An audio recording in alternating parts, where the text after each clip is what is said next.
I'm going to tell you about the worst 48 hours of my life, about how everything I thought I knew turned out to be a carefully constructed lie, about how one video destroyed not just my wedding, but my entire sense of reality. But first, you need to understand what I thought I was walking into. You need to know about the fairy tale I believed I was living, so you can understand how devastating it was when it all came crashing down. My name is Sophie, and I'm 29 years old. I was supposed to get married last Saturday to a man named Brett, who I'd been dating for 3 years. We met at a friend's party when I was 26. He was 31. Successful, charming, everything I've been looking for. He worked in commercial real estate and did very well for himself. I was working as an event planner, which is actually how we bonded initially because he was interested in my work and asked a million questions about it. Our first date was at this upscale steakhouse downtown. He was a perfect gentleman, asked about my life, my dreams, my family. He told me about growing up in California, about building his career from nothing, about wanting to find someone to settle down with. By the end of the night, I was completely smitten. He kissed me goodnight and asked if he could see me again soon. I said yes, without hesitation. The first year of our relationship was amazing. He was attentive, romantic, generous. He'd send flowers to my office for no reason. He'd plan surprise weekend getaways. He remembered small details about things I'd mentioned in passing. He met my family and charmed everyone. My mom loved him. My dad approved of him. My friends thought he was great. Year 2 got even better. He asked me to move in with him. He had this beautiful condo with a view of the city. I gave up my apartment and we merged our lives. It felt like everything was falling into place. We had our routines, our favorite restaurants, our couple friends. We talked about the future all the time. Kids, houses, growing old together. All of it felt real and solid and right. About 6 months ago, Brett proposed. We were on vacation in the mountains, hiking to this lookout point he'd researched. When we got to the top, the view was breathtaking. He got down on one knee right there and asked me to marry him. The ring was perfect, exactly what I would have chosen. I cried and said yes, and we took a selfie with the ring and the view and posted it everywhere. Everyone was so happy for us. Planning the wedding was exciting but stressful. I'm an event planner, so everyone expected our wedding to be perfect. No pressure, right? But I loved it. I loved choosing the flowers and the menu and the music. Brett was involved too, which I appreciated. He had opinions about things, cared about the details. We were a team. We set the date for June 15th, a Saturday evening ceremony at a beautiful garden venue, followed by a reception in their elegant ballroom. We invited 200 people. My dress was custom made, a romantic lace design that took months to create. Everything was planned down to the last detail. The week before the wedding was chaos in the best way. Out of town, family arriving, final fittings, last-minute details. Brett and I barely saw each other because we were both so busy with preparations. He had his bachelor party planned for the Thursday night before our Saturday wedding. His best man Jake had organized the whole thing and was being very secretive about the details. I had my bachelorette party the same night. My sister and bridesmaids took me to a spa, then dinner, then out for drinks. It was low-key and fun. We got home around midnight and I fell asleep immediately.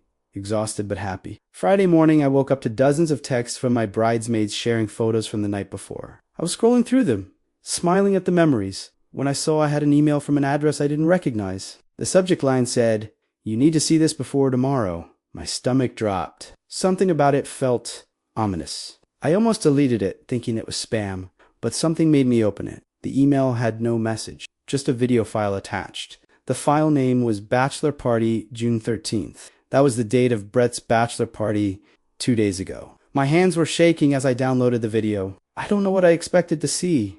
Maybe him drunk and embarrassing himself. Maybe his friends doing something stupid. I wasn't prepared for what I actually saw. The video started with Brett and about 15 guys at what looked like a private room in a club. Music was playing. Drinks were flowing. Everyone seemed to be having a good time. I recognized most of the guys. Jake, his best man, Mike and Tom from his office, his brother Chris, his college buddies, normal bachelor party stuff. Then the door to the private room opened and a group of women walked in. At first I thought they were entertainers, which, fine. I wasn't thrilled about the idea, but I knew that sometimes happened at bachelor parties. But as I kept watching, I realized these weren't professional entertainers. They were clearly friends or girlfriends of the guys there.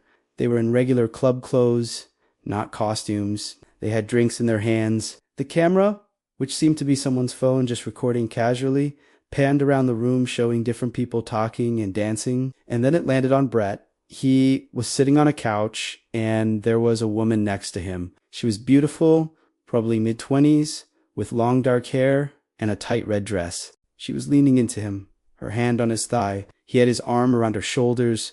They were laughing about something. I paused the video. My heart was pounding. Maybe she was just some random girl being friendly. Maybe it was innocent, but I knew, somewhere deep in my gut, I knew this wasn't innocent. I pressed play again. The video continued for several more minutes, showing different groups of people. Then it cut to later in the night. You could tell, because people were drunker, the room was messier. The camera found Brett again. He was still with the same woman. But now they were kissing. Not a friendly peck, not a drunk mistake, a real kiss. His hands were in her hair. Her hands were on his face. They were completely absorbed in each other, oblivious to everyone around them. I felt like I was going to be sick. The camera moved away, showing other people, other conversations. But a few minutes later, it found Brett and the woman again. They were in a corner now, away from most of the group. They were talking intensely about something. She looked upset. He was holding both her hands, clearly trying to comfort her or convince her of something. Then I heard it. The audio was bad because of the music and background noise, but I heard the woman say something that made my blood run cold. She said, "I can't believe you're actually going through with it tomorrow." And Brett responded, "We talked about this. I have to. Just give me a few months and then we can be together for real." The woman shook her head and pulled away from him. She said something I couldn't quite hear. Then she said more clearly, "I'm tired of being your secret, Brett. I'm tired of hiding. If you marry her, we're done." Brett pulled her back and kissed her again. Then he said, "You're not a secret. She's the mistake. You're who I want. I just need to get through this wedding, and then I'll figure out how to end things with her." I dropped my phone. I picked it back up with shaking hands and watched the rest of the video through tears. There were more clips of them together throughout the night. At one point, they left the private room together. The camera followed them into a hallway where they were pressed against a wall, kissing. His hands were all over her. She was clearly into it. The video ended with a shot of everyone leaving the club. Brett and the woman walked out together, his arm around her waist, heading toward a car. I sat there in my bed, in the home I shared with my fiancé, wearing the pajamas he'd bought me, and I felt my entire world collapse. This wasn't a drunk mistake at a bachelor party. This was a relationship. They knew each other well. They had history. They had talked about a future together. He had explicitly told her that I was a mistake and he planned to leave me after the wedding. After the wedding. He was going to marry me while planning to leave me. Why? For what possible reason would someone do that? I watched the video 3 more times, looking for any detail I might have missed. And then I noticed something. In one of the early shots, before things got really damaging, there was a moment where the woman was talking to another girl. I turned up the volume as loud as it would go and listened carefully. The other girl said, "So how long have you and Brett been together now?" And the woman responded, "About 8 months. It's been hard keeping it quiet, but he says he's almost ready to make things official." 8 months. 8 months ago was October. That was a month after we got engaged. He had proposed to me in September and apparently started seeing this woman a month later. Our entire engagement had been a lie. While I was planning our wedding, picking out flowers, tasting cakes, addressing invitations, he was building a relationship with someone else. Someone he apparently cared about more than me. I needed to know who she was. I took screenshots of the clearest shots of her face and ran them through a reverse image search. Nothing came up. I looked closely at the video for any clues about her identity. Then I noticed she was wearing a name tag lanyard around her neck. I zoomed in as much as I could. The badge said Melissa N had a company logo I recognized. It was the same company Brett worked for. He was having an affair with a coworker named Melissa, and apparently everyone at his bachelor party knew about it because none of them seemed surprised to see them together.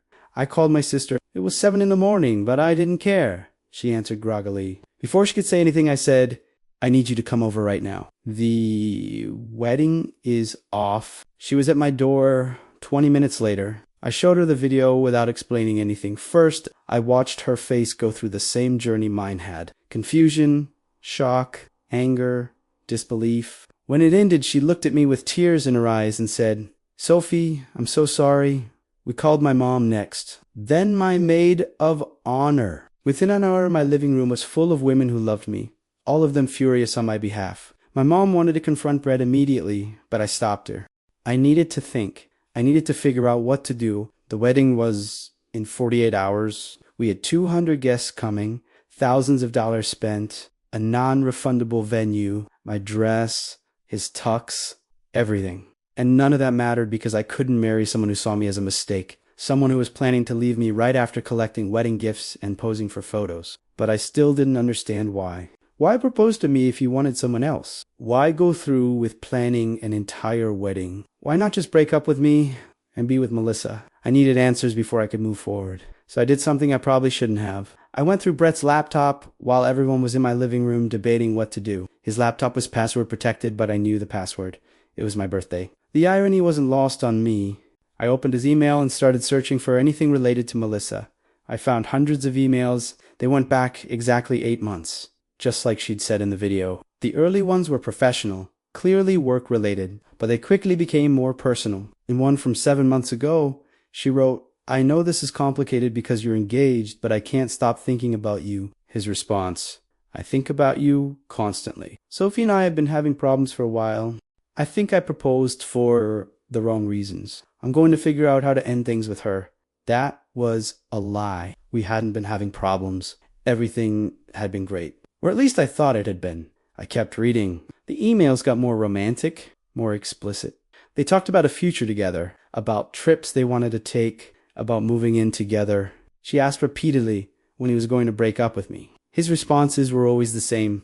Soon after this work project, after the holidays, after we get through this family event, always a reason to delay. Then I found an email from 3 months ago that explained everything. Melissa had written, "I don't understand why you won't just call off the wedding. We could be together right now instead of sneaking around." Brett's response was long and detailed. He explained that calling off the wedding would be financially devastating. His parents had contributed $50,000 toward the wedding.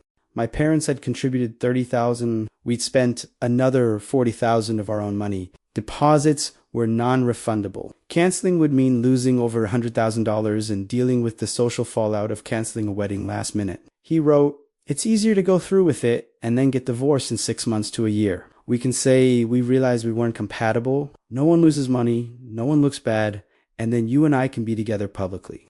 I know it's not ideal, but it's the smartest play. The smartest play. He was going to marry me because it was financially and socially convenient. He was going to stand at an altar and make vows he had no intention of keeping because it was easier than admitting he'd made a mistake in calling off the wedding. I found more emails discussing this plan. Melissa wasn't thrilled about it, but she eventually agreed to wait. They talked about him filing for divorce by Christmas, about being engaged themselves by next spring, about finally not having to hide. I took screenshots of everything and emailed them to myself. Then I closed his laptop and went back to the living room where my family was with. I told him what I'd found about the 8-month affair, about his plan to divorce me right after the wedding to avoid financial loss, about Melissa waiting for him to follow through. My sister wanted to murder him. My mom was crying.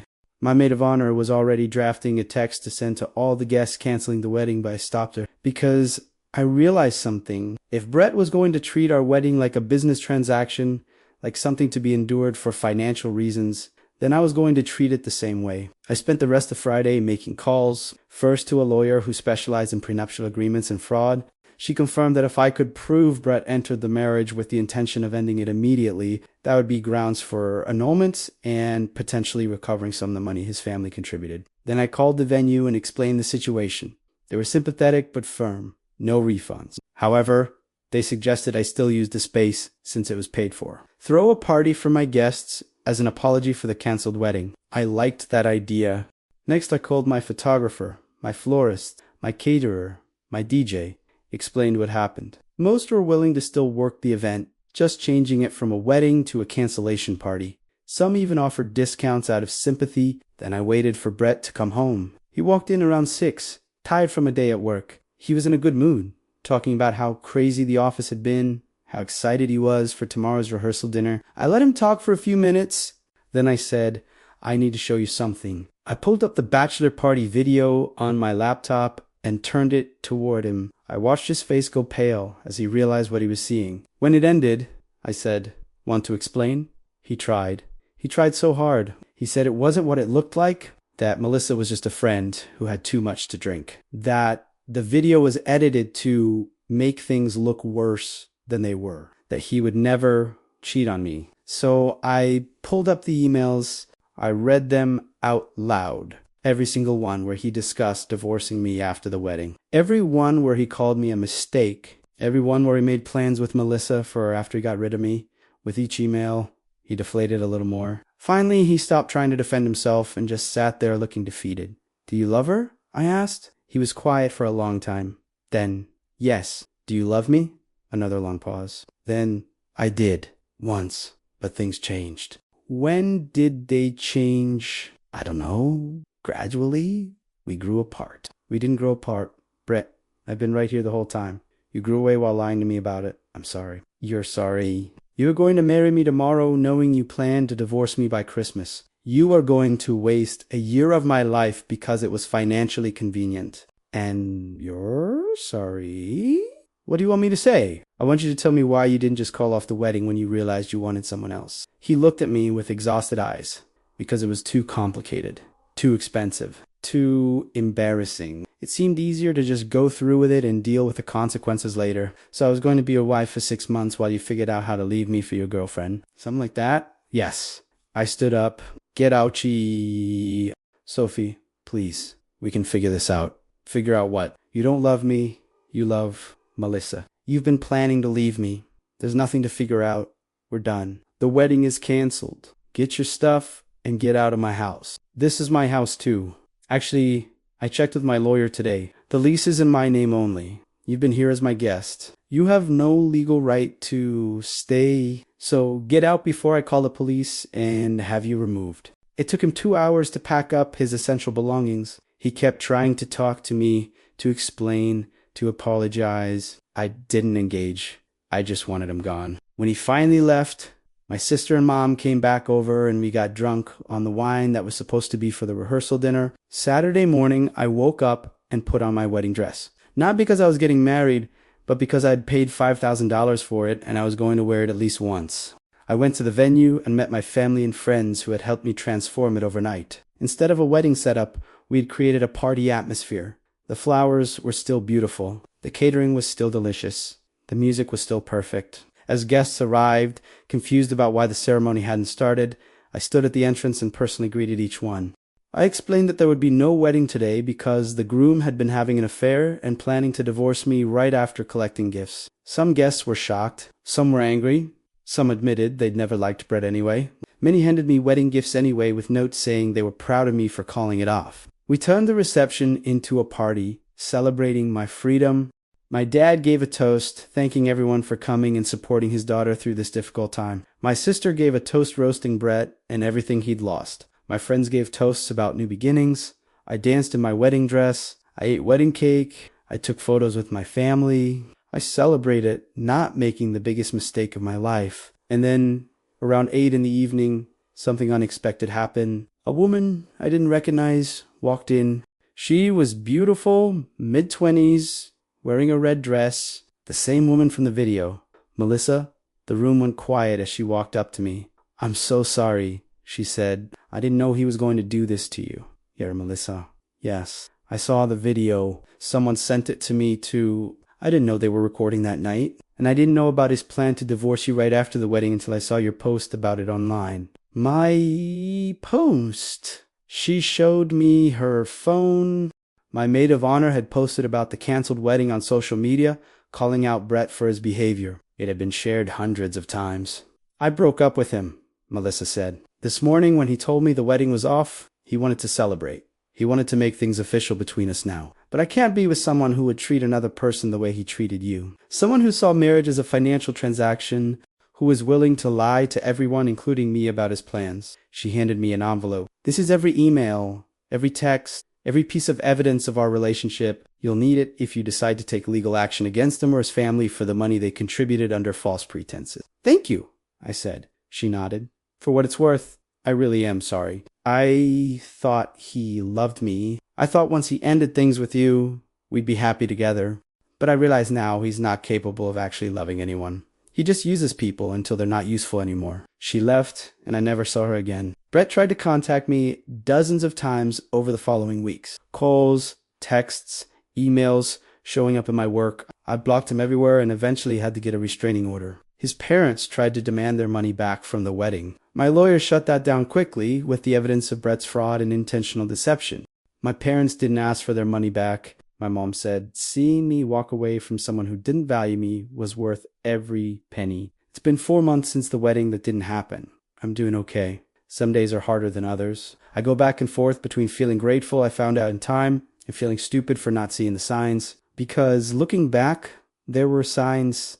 The way Brett was always on his phone, the late nights at work, the distance that had grown between us that I'd attributed to wedding stress. If I had been paying attention, maybe I would have figured it out sooner. But I also don't think it's my fault for trusting someone I was engaged to, for believing the man I was supposed to marry wouldn't be planning to leave me before we even said our vows. I don't know who sent me that video. The email was anonymous and untraceable. Maybe it was one of Brett's friends who felt guilty. Maybe it was Melissa having second thoughts. Maybe it was a stranger who happened to record the wrong thing at the right time. Whoever it was, they saved me. They saved me from marrying someone who saw me as an inconvenience, from wasting months or years of my life with someone who was just biding his time until he could leave. I still have my wedding dress. I haven't decided what to do with it yet. Part of me wants to burn it dramatically. Part of me wants to donate it. Part of me wants to keep it as a reminder that I was strong enough to walk away. I'm not dating yet. I'm not ready, but I'm healing. I'm learning to trust my instincts again, learning that it's okay to ask questions and demand honesty instead of just accepting what I'm told. And I'm learning that sometimes the worst thing that can happen is actually the best thing, because Mary and Brett would have been worse than canceling the wedding 2 days before. So I want to ask you something. If someone sent you proof that your partner was cheating right before your wedding, would you confront them or investigate more first? Would you cancel the wedding or go through with it? And what would you do about all the money and guests and plans? Because I still don't know if I handled everything the right way or if I should have done something different. If you received a video showing your fiancés cheating at their bachelor party 2 days before your wedding, what would you do? Would you confront them immediately or investigate further? Would you cancel everything or try to work it out? And could you ever forgive someone who admitted they were planning to divorce you right after the wedding to avoid losing money? I really want to know what you would have done in my situation.